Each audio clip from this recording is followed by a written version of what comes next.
Hello and welcome back to Clarkenomics. In this video, we're going to talk about the different reasons why somebody might find themselves to be unemployed. Just a reminder about what it means to be unemployed. It means you are searching for a job, either part-time or full-time, but you are not able to find one, and you have looked for a job within the past 4 weeks. So, there are different categories of unemployment, four of them that we can talk about here. The first one is what's called frictional unemployment. And this is that inevitable time spent searching for a job, right? So maybe you leave a job, but you haven't found a new job yet. Oftentimes, in real life situations, there's time in between leaving one job and starting another. So it takes time to find the right fit for you. Not all jobs are the same. Some have better conditions, some are closer to you. There's lots of reasons. So, some causes of what we call frictional unemployment. If you get fired, that can be a cause of frictional unemployment. If you quit voluntarily, there's another one. First time labor force entry. Let's say you have graduated from high school or college and you're looking for your first job, but you haven't quite found it yet. That might be one other reason that you're frictionally unemployed. Or labor force reentry. Remember, you're only counted as part of the labor force if you've looked for a job within the last 4 weeks. So if you were a discouraged worker, if you were somebody who left the labor force to start a family, if you're somebody who left the labor force to retire, or any of the other reasons why, or maybe a disability, somebody might have left the labor force, anytime they're coming back in but have not yet found work, that would also count as frictional unemployment. The second category of unemployment is what we call structural unemployment. This isn't really necessarily a temporary kind of situation. This is like a prolonged unemployment situation. And there's a lot of causes of structural unemployment, and here are some of them. So, lack or mismatch of skills. Let's say that the skills that you have as a worker, as a laborer, are not the skills that are in demand. That's one reason why you might find yourself structurally unemployed. And that can be tough these days because the skills needed to be successful in this economy are changing rapidly. And oftentimes they're becoming more and more complex. The mastery of content you need to have to to get a high paying job is it's tougher to acquire. Another reason might be minimum wages or unions. Minimum wages keep wages above their equilibrium level, making it more expensive for firms to hire people, and as a result, firms often don't want to hire as many people. If the minimum wage was lower, or if there were no minimum wage in some markets, it would enable firms to hire more people, albeit at a lower wage. Unions sometimes have the same effect. Unions are groups of workers who fight together for higher wages. And again, if firms have to pay more per worker, they're often going to hire fewer workers. Automation, meaning that a lot of jobs these days that used to be done by people are being replaced by machines. Case in point, if you look at the picture in the slide here, we've got a touch screen from McDonald's, whereas all orders used to be taken by a human person. Now you can go to a kiosk and do it that way. And many jobs are finding themselves, even in the gig economy, replaced by machines. So that can be another reason for structural unemployment. Geographic migration. Maybe people are not where the jobs are. Maybe there is a high demand for workers in one part of the country or one part of the world, but for whatever reason, it's not where the people with those skills actually live. So we see this with economies of scope from time to time. There are certain centers in the United States for various industries. If you work in technology, it's likely that you might work in California.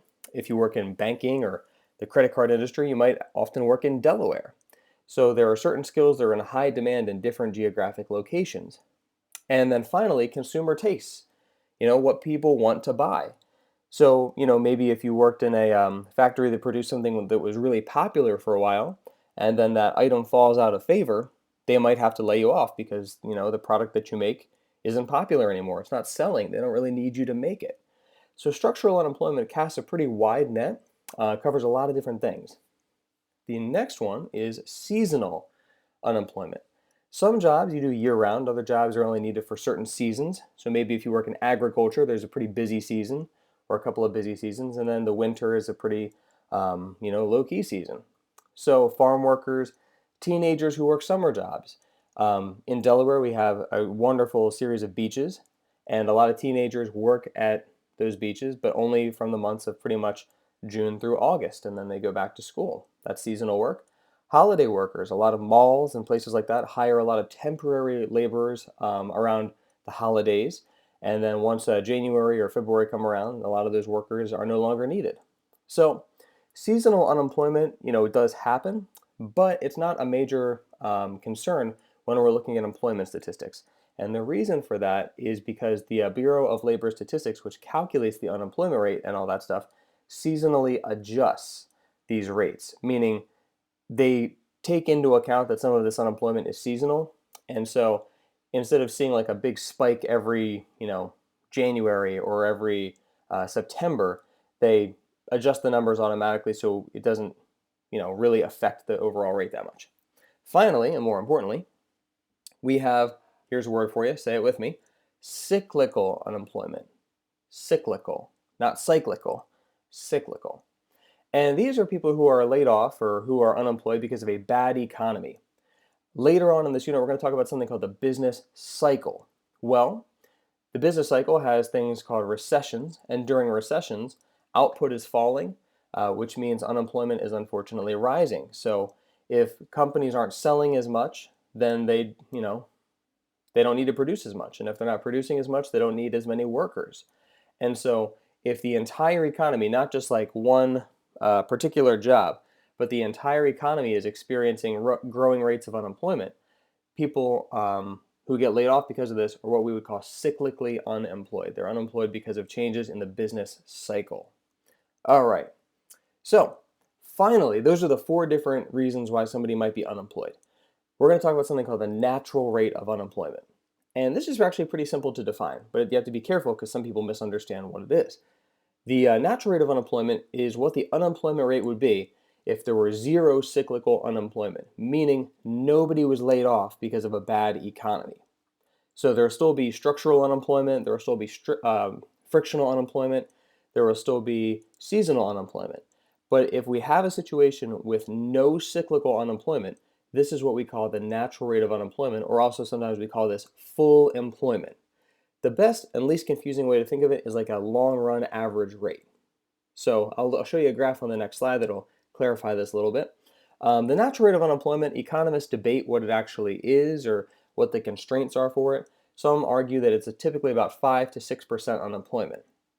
Again, that's a condition with no cyclical unemployment.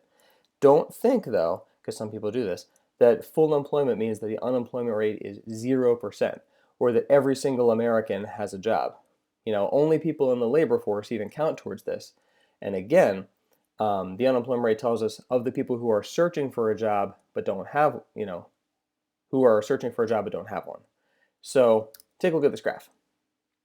So since 1950, give or take, the blue line is the natural rate of unemployment, the long-term rate that cancels out all the noise of all these short-term fluctuations. And the red line is the annual unemployment rate, which goes up and goes down. These gray bars, these gray shaded areas, indicate recessions when unemployment is rising, as you can see during these gray ones. Red goes up. But over the long term, this is the natural rate of unemployment, which has actually been falling since about the year 1980. So that's what the natural rate of unemployment looks like on a graph. That's full employment right there.